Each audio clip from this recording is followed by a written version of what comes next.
Right, so to replace the filter is deadly easy. All you need is a T30 socket bit. You've got 4 bolts, one here, one here, one here and one here. You can also use a 8mm socket to untie this up. Right, this feels loose enough, so let's get these done.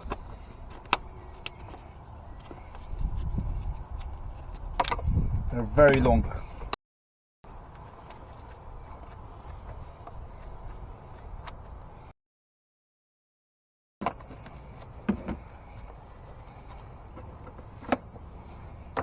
Right, this is now out. This is the old air filter. It didn't really need a change in, but I've got a brand new one anyway, so I'm just gonna replace it.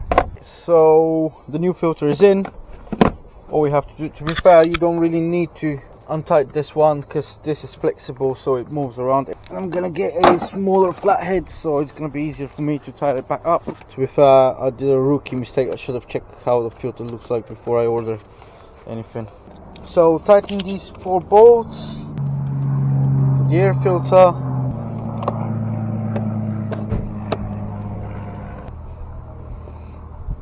so nice and tight everywhere. And all it's left now is to do the oil change, do the spark plugs, do the brakes, go for an MOT and 50-point inspection.